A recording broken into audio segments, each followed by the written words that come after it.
Hello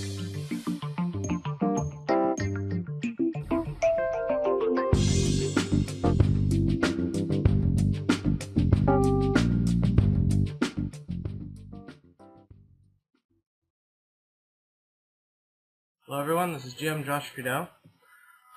Today I'm going to be doing a lecture on a game of Magnus Carlsen's.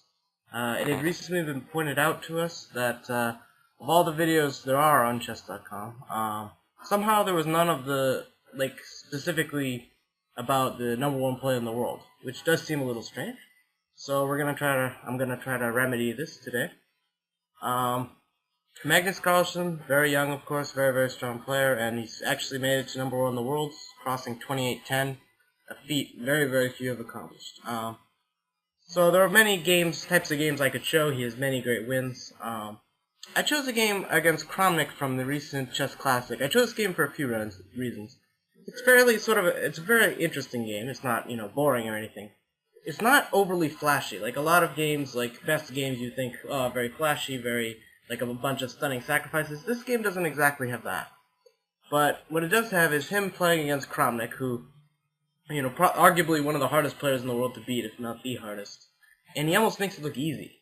Like he's playing some fish, which obviously he's not. But, and it's very, very rare that someone could do that. Like Kramnik goes down, it's often very hard, it's often like very, very long, drawn out battle. Eventually someone may get the better of him, but it's not usually easy. And I think one of the things that can make Carlsen so dangerous is that he has the ability to take down someone like Kramnik in such a fashion. So that's going to be the game I'm showing today. So it starts with an English. Carlsen, one of his strengths is that he can play almost anything. It's really hard to predict, but he actually, I wouldn't say he knows, he has a ton of theory, but he can certainly whip out some novelties on you, but he definitely prefers to mix it up. So c4, knight f6. Again, Kramnik is somewhat more steady, but he can also play quite a bit, especially against moves like c4. It's, he could play anything still. Knight f6 is a very flexible move. Knight c3, e5. So he decides to go to sort of a classical type setup, sort of a reverse Sicily. Knight f3, knight c6, g3. So this is all very theoretical. Now there are three main moves here: knight d4, bishop b4, d5. Kramnik chooses d5, probably the most ambitious, I'd say, of the three. Takes, bishop g2, knight b6. So again, this is all just normal paths. I'm not going to comment too much in the beginning. Castles, bishop e7, a3. So the main idea in the system is that black gets more space from the get-go, but white's a bit up in development and can often get some pesky counterplay on the queen side. And sometimes the e5 pawn can become a little bit of a weakness. So, at any rate, it's been played many times. It will probably continue to be played many times. Castles, b4. Bishop e6. This is most common.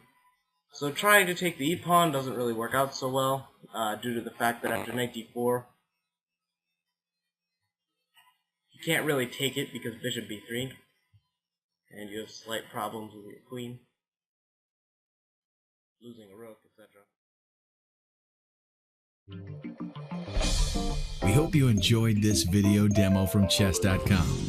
Subscribe today to finish this video and get unlimited access to our full video library. Your membership also includes access to Chess Mentor, the most advanced interactive training tool available anywhere. You'll also get full access to the Opening Explorer, Tactics Trainer, and much, much more.